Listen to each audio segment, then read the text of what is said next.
aujourd'hui et vendredi soir. Donc, voilà, donc c'est très généreux et de leur part d'être là pour répondre à toutes vos questions. Donc je vous laisse entre les mains de Hans et uniquement sur le monde, je prends des règles.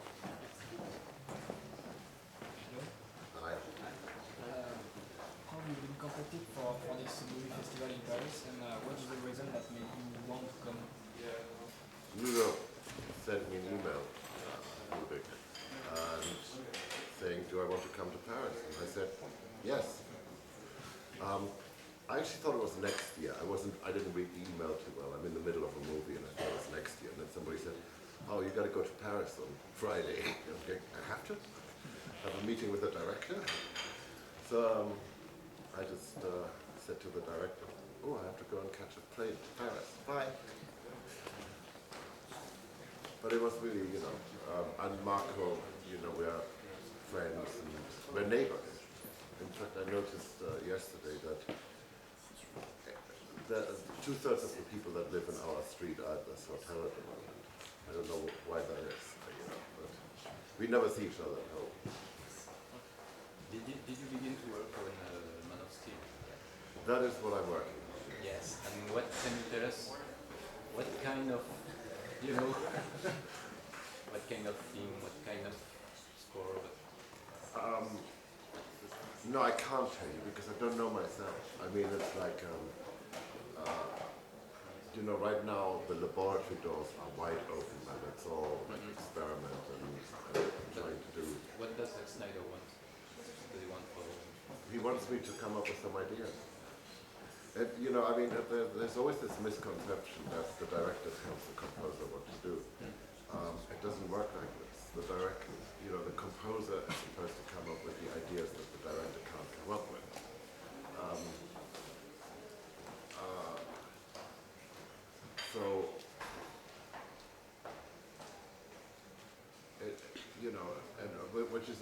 Which is a sort of a problem actually. I'd much rather the director would just tell me, can you make it sound like that? Usually, it ends up being, can you make it sound different? Can you make it sound new? And you try to figure out from the story. I mean, to be serious about it, the only way you write is story. You just focus on the story and stay on the character, and the characters will guide you. About that, do you think you will use again the famous theme of No, because it doesn't make sense. It doesn't make sense in the... maybe it's not entirely true that Zack doesn't tell me what he wants. Because one of the things about Zack Snyder, like most of the directors I work with, they have a really strong visual handwriting. And so, you get the style. You know what will work and what will not work.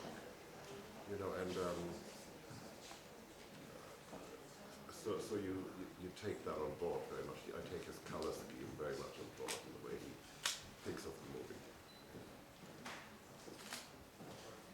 How did your collaboration on Christopher Nolan trilogy Batman, and is it easy to succeed James Newton Award and find your own voice on Batman? Well, because the way we worked was, we were always working within our own voices. On the first movie, I didn't really want to do the first one because I thought the duality of the character. I was happy to be dark. I was happy to be the Dark Knight. It is easier for Germans. But I didn't want to do the love story, and Chris kept saying, oh, why don't you get a friend in to come and do the other side of the character? James and I always wanted to work together. But over the two movies, really, Chris systematically killed every one of James's characters. So there wasn't really, all that was left was, the dark characters. Alors que chaque compositeur a bien sûr sa touche personnelle et que c'est plus facile quand le réalisateur a lui-même un sens très précis, un style très précis, artistiquement parlant, dans ses films. Et pour Batman, ce qui m'a le plus intéressé, c'était la partie noire, parce qu'il y avait cette histoire d'amour et le côté, évidemment, le côté ange de Batman, mais voilà, en tant qu'allemand aussi peut-être, ce côté romantique, dark, voilà, était plus intéressant à travailler, et c'est pour ça que la musique reflète plus ce côté dark. D'accord. Merci. I have a more general question. Hollywood's golden age, great movies like Singing in the Rain or An American in Paris used to reserve a very important place to music with great musical themes that had a meaning from the beginning to the end. Do you think the situation is completely different now? No, I just think it's.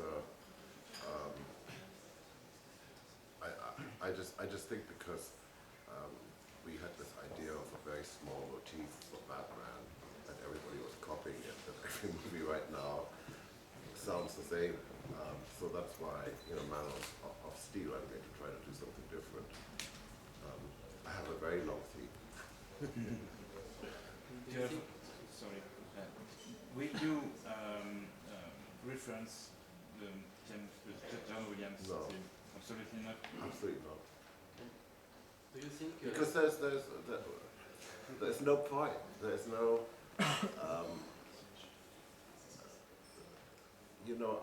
If you try to reinvent something, sometimes for better or for worse, it's you have to go and make it your own. You can't use somebody else's, great ideas. And it is a great theme. I mean, it really is a great theme. But it is, it has a very different feeling to the way our movie feels. About themes, do you think writing themes in film music is something from the past? No, I just think it's, okay, the past. When is the past? Gladiator had 19 themes, so that's 10 years ago, right? Pirates, that's not. It had lots of themes, It's just right now everybody's stuck on this stupid idea, which was just appropriate for this character. In the three Batman movies, that we don't really have a long theme. Actually, there is a long theme in Batman. It's just nobody seems to go, oh, that's the main theme. No, I think you do what is appropriate, what you think is appropriate to the movie. Inception has disguised long themes. For Man of Steel, do you feel the direction? Yeah, So that's all I'm saying. Did you see The Artist, the movie? Yes, sure. What do you think of it? I loved it. And I met Ludo, and we get on like a house on fire. Yeah, fun. What do you think of this way of American composers working more on French film, by example, Klaus Badel, and vice versa? This is not new. French composers who work in American movies. Well, Klaus is not American. Yes. He's German. So what do I think of German composers working on French films? Well, first of all, what has always been nice is that we composers, because we don't have to rely on our spoken word, can work anywhere and can work on anything. I always think it is interesting if you have a foreigner comment on a different culture. I mean, I have never done a movie about Germany, but I have done movies about Frenchmen in America, with Green Card. I've done movies about Africa. I've done movies about America, and I think part of what makes our work valuable to a movie is that we are the outsider, the foreigner, and we present a different point of view of a culture back to you. Can you Pardon, je juste qui est intéressant, c'est que déjà, j'ai jamais fait de film sur l'Allemagne, mais plutôt des films à travers le Roi Lion, puisque c'était en Afrique, aux États-Unis. Et ce qui est très notre valeur ajoutée pour le cinéma hollywoodien, c'est d'apporter un regard neuf, parce qu'on n'est pas justement pays, et que du coup, avec notre culture européenne, germanique, on va apporter un regard neuf et donc différent. Et c'est ce qui plaît, c'est notre valeur ajoutée. And like this German culture, and what are the film or soundtracks that moved you in your youngness? Italian ones. Italian? So, Ennio Morricone, Nino Rota, Amarcord, Once Upon a Time in America. Not really so much, other than John Williams and Jerry Goldsmith, not so much, the composers of the Golden Age. I sort of missed out on that, But, and, being German, normal German composers like Beethoven, Mozart, that whole. You say you went to John Carpenter, that the soundtrack of Assault on Precinct 13 was the thing that you... It's just it's a perfect soundtrack because, like, as soon as you say it, I know what it sounds like. It's so simple and it's so brilliant because it's so minimal and it works so well in that movie. Which is the thing that you give you the... Well, wanted to be composer. Well, I think what you need to do with each film is you need to give it a really iconic sound, and I don't think it's just the music. You want to give, you want to make a whole audio world, and you want to, that is the sound effects, that is everything that goes on, that goes all the way to the way it's lit, to the way the movie looks. And so I work very hard at trying to find very small fragments that will tell you in less than 1 second that this, you're in the right movie. Batman Begins. If you think about the structure of a film like that, it's a Batman movie, but it's the creation of Batman. So you don't actually get Batman for an hour or so. But so I wanted to do something right at the beginning. That sound effect really, where you knew, okay, hang on, when you hear this, he will be coming. So that halfway through the sitting in the movie, you don't think, oh my God, I'm in the wrong movie. Hang on, I just dropped somebody's microphone here. Fix this. Perfect, thank you. Talking about directors, is there a director you collaborated with that inspired you more than others? No, I mean we all go. It's a process. We all go through different stages in our collaborations. Some things come easy, some things come hard. Sometimes, I need the director more. Sometimes the director needs me more. But it's you try to work as a team, and it's important that you're very, the reason I live in Hollywood is and I work with European directors mostly, and they all live in Hollywood, because it's just geographically it makes it very easy for us all to be together, and I like having the director right there, and sometimes the collaboration is, we don't even have to talk, you just sit in the same room and the right things will start happening. In the course of the last, I would say 20 years, you have literally changed the face of movie music with media ventures and remote control. How do you feel about it? And would you do it again the same way? Would I do it again the same way as? No, of course not, because it would be boring. I would try something different, but I don't know what I would do different. I just thought it would be interesting to invite young composers in. Plus, I thought there was always a problem that it didn't matter how much talent you had. If you didn't have money, you couldn't get hold of great sounds and stuff like this. So I wanted to sort of find a democratization process of letting anybody who had talent at all the expensive toys. And I think some really interesting people came out of there. I mean, I think John Powell was an amazing composer, Harry Gregson, really, etc., etc. But the whole point is, you know, it's like you can only stay there for a little while, and then you have to go out into the world and do your own thing. And it's fun. It's fun hanging out, you know, having buildings full of equally crazy people that, you know, sometimes when I go home at 4 o'clock in the morning and I look at the car park and all the other cars are still there, I feel really guilty. Oh, I'm the first one to go home, you know, I'm not working hard enough. That sort of, because composers are strange, nerdy people, you know, so,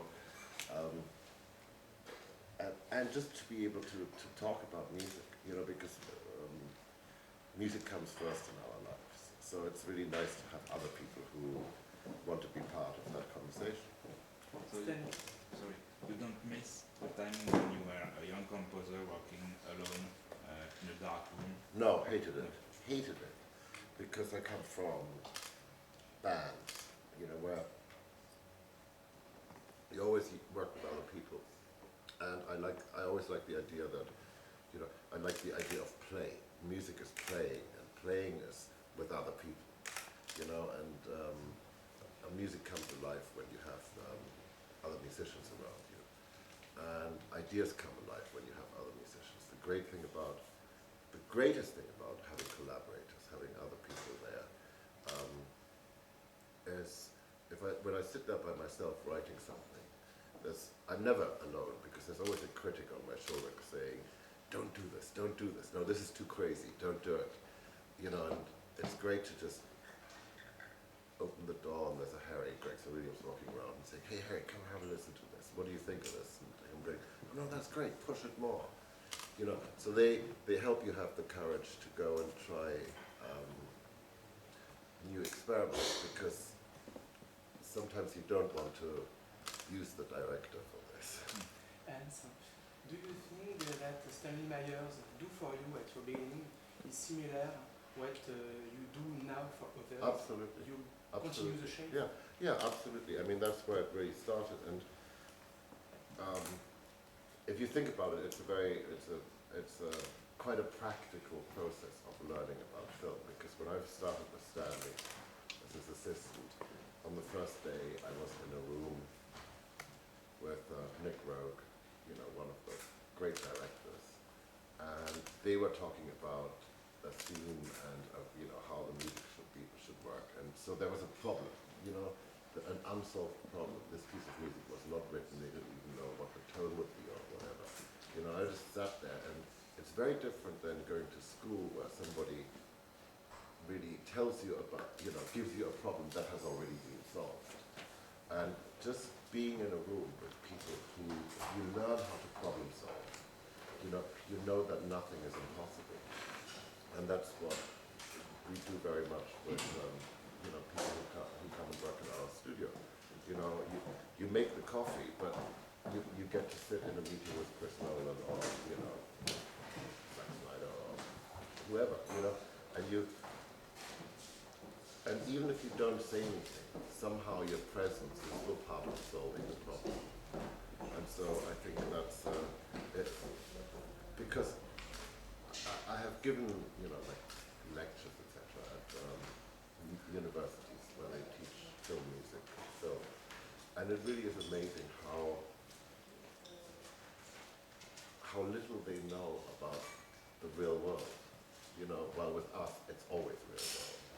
It's always, you know, the movie is coming out and you better do the job.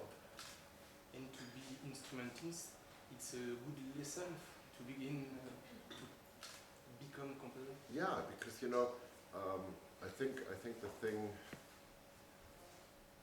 the most important thing to learn as a musician and as a composer is not how to play well, but it's how to listen.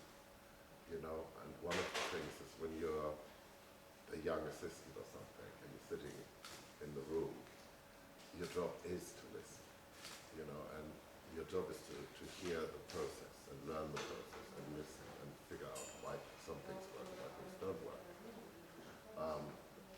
And it just takes time as well.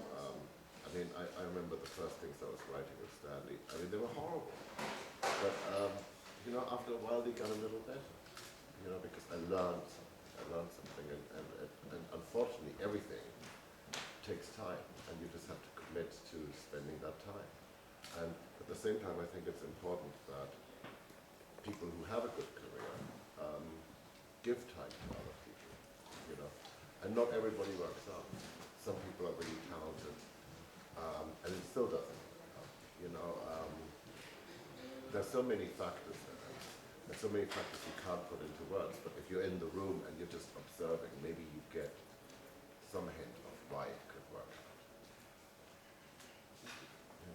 How did your collaboration with Ridley Scott on more films, for example, Gladiator, with Lisa Gerrard, and influences classic music? Hang on, it's two questions, right? Yes. Right. Well, let's go to the classical music. The classical music that's just in my head. I grew up with classical music, so there's a piece in Gladiator where you have to be careful. We don't take these things all that seriously, right? And so there's the entry into Rome, and Ridley, shot it just like Leni Riefenstahl, and just like a joke, Let's do Leni Riefenstahl, And I said, okay, I'll do Bad Wagner. And I was horrified at myself that it took me less than 10 minutes to sound like Wagner. So it's full of, full of these sort of ideas. And then the Lisa thing was just an idea that we had that the movie needed to have a soul. And the movie didn't used to start with the hand on the wheat. It used to be straight to the battle. And it just seemed like an important thing to put something at the beginning that gave license for the rest of the movie, that we could do something a little strange, a little weird, a little poetic, a little soulful. And so I just phoned Lisa and said, would she come over and sing? And she said no.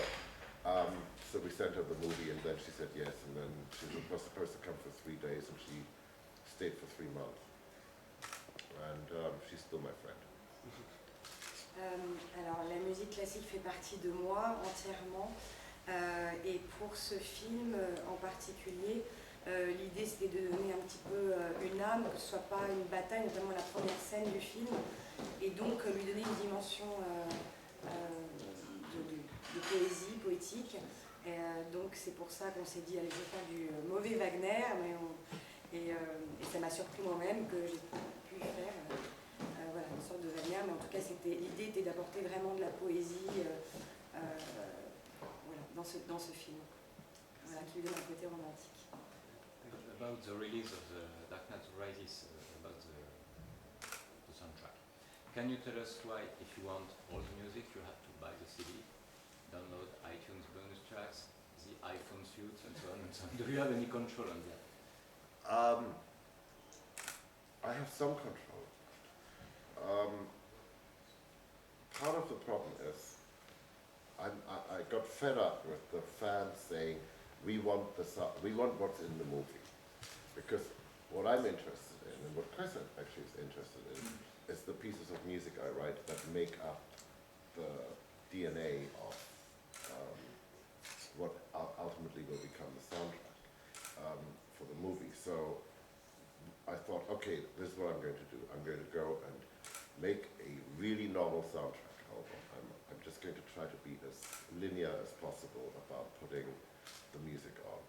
And then I'm going to do the app on which I put the pieces that I wrote just for Chris and me, you know, and which are really like the symphonic pieces, if you want, of the Dark Knight, and they're all the ideas, etc. Plus, I thought the app was an interesting way of delivering music in a new way, you know, because partly what I could do was I could go and use a lot of the technology that was available to me, that is not available to me on a CD, to go and first of all make it sound the way I want to make it sound, because quite honestly I don't like my soundtrack albums because they're in stereo, and when I write everything is in 5.1, so you know, I'm already taking away 2/3 of my world. But I could at least tweak the sound a little bit on the app, and we have so much music, you know, that ultimately, you know, plus the interesting thing I thought about an app was, you know, a CD, just like a movie, is a fixed in time format. You know, you finish it, you send it off to the pressing plant, what you buy is what you get. But an app is like, it can constantly evolve. I can constantly add new things to it. I can change things. So it's like a living thing. So I've just become more interested in doing soundtracks in that way. You know, it was our second attempt. I mean, we did the Inception idea, but this was our first attempt of just doing something which is a little bit more linear. And if you want, you can start just because it's pretty and it's nice. You can add photos, you can add visual things to it. You know, and it's just something I'm just starting to sort of investigate. It's sort of a larger conversation about, you see, I think music always was written around technology. As soon as we started to be able to record music, musicians, composers used the technology to inform how music was written. Like the pop song is, however long it was, because it could fit onto one of those 45s. You know, then came the LP, and suddenly, you know, like you had to be very careful what your last track was, and your first track on your second side. You really thought about this. You know, then came the CD, and it was determined by the length of Beethoven 9 conducted by Kaya. But with iTunes or any of those download things, nobody's actually writing for the technology yet. Everybody's still writing in the, you know, pop song format or something like this. So I'm just trying to see what happens is if you start unlocking this technology and start actually writing for that technology. Just like, I mean, for a film, I write for the technology I have. You know, I mean, Dark Knight Rises is an IMAX, so I know I have another speaker up there. You know, on Zack Snyder's film, I'm trying an experiment where rather than the orchestra being like this, you are inside the orchestra. I don't know if it will work, but you know, I think it's nice to be able to use, you know, to push technology. And it's nice to be able to be in a position as well to talk to the IMAX guys and say, hang on, what I really want is this. And they will go across the world and adjust their theaters to have Hans's bass or whatever, you know. So, you know, this sort of give and take between technology and art is, I think we are at a very interesting moment in time of, you know, creativity. But, you know, and a lot of it is like, you know, free downloads anyway, you know, and I think there is something nice about being able, now that we finished the movie, that we can complete everything, you know, including putting some tracks together that never made it into the movie, but were actually quite cool, you know. And you know, it's a, as I said, it's like sort of an evolving thing. You know, why does it always have to just stop?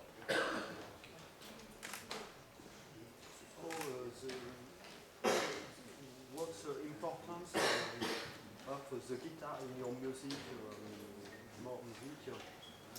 For example, in MI2 with Hector Pereira.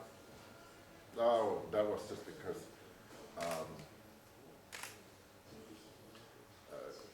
there was a Spanish character, and literally I was getting off the plane in Australia where they were shooting Mission Impossible 2, and I just heard the tune in my head, and it was as simple as that. I wasn't even thinking about it. It's just I had it, and I love working with Hector. Or Michael Brook, who plays on there.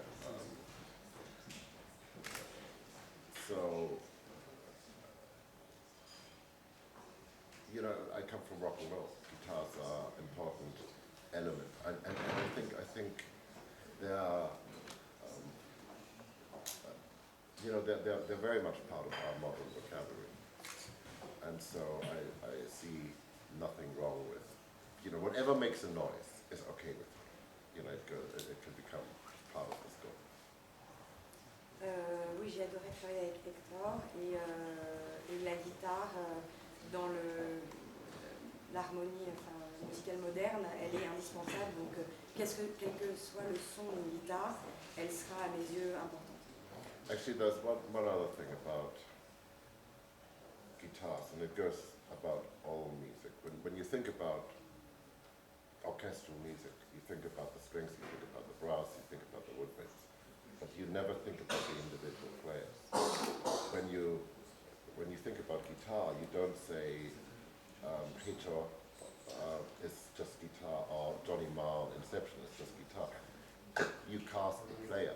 It's very much about the artist, and it actually made me start to think, and now I do it with the whole orchestra. I cast each individual player, because I think it's really important that the individuality, is part of I write for these people, I write for this particular person at that point, because he's the right actor in this movie.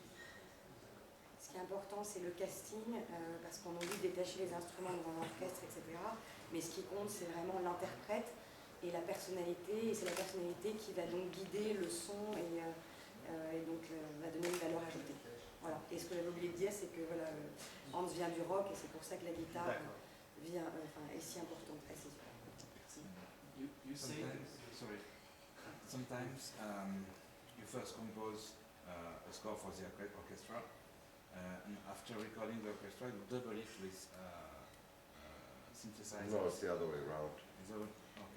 Okay. Why do you use both? It depends on the. Give me an example. I don't know. I think Pirates. Okay. Yeah. All right. The landscape of Pirates is so big, and the sound effects are so big, and that if you just put a normal orchestra onto it, it can't get. You can't fill the sonic space that's available now. I say, oh, technology, it's great, you get all this stuff. But there's a downside as well that, the 16th century instruments weren't quite designed for subwoofers and the possibilities that are available now, right?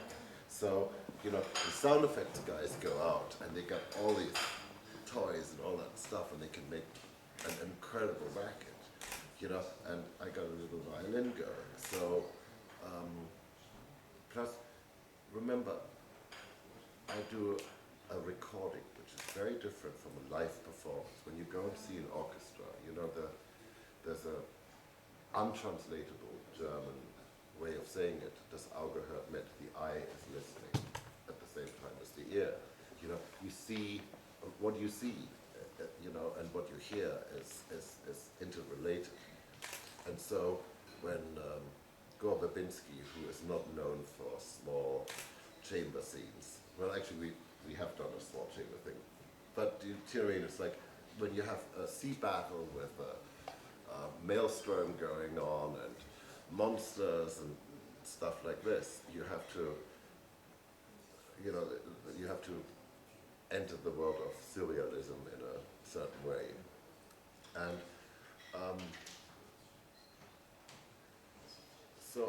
plus I think the electronics are very, because the electronics are a little inhuman and a little cold, they're a very nice way of framing the humanity, you know, so it really brings out, it can really bring out the emotion of the individual players, you know, it's just like having an interesting architectural frame around it. You say to lose control is a good thing. Yes. Do you Well, try every day? I don't have to try. Do you succeed? It's an automatic part of the process. Une dernière question. It needs to be, you know, if you try to control music, it becomes, you know, the only way to control it is to take the passion out of it, or to just deliver cliches or whatever, and you stop the possibility from being surprised yourself at. You know, if you just give in and let chaos reign, you know, interesting things can happen. And I think it's very important that interesting things happen. And the directors I work with encourage that, sometimes a little too much, but you know, it's not easy working with me. It's not safe. You know, if you want a safe score, then you can go to somebody else, and they know that. But if you want your odd surprise, you know, if you can come to me. You worked with Lisa Gerrard or Charlie Walker, but there's no many women in film music. Can remote control do that? That's a thing for that? We try. I mean, one of the things you need to know about remote control is first of all, it's very international.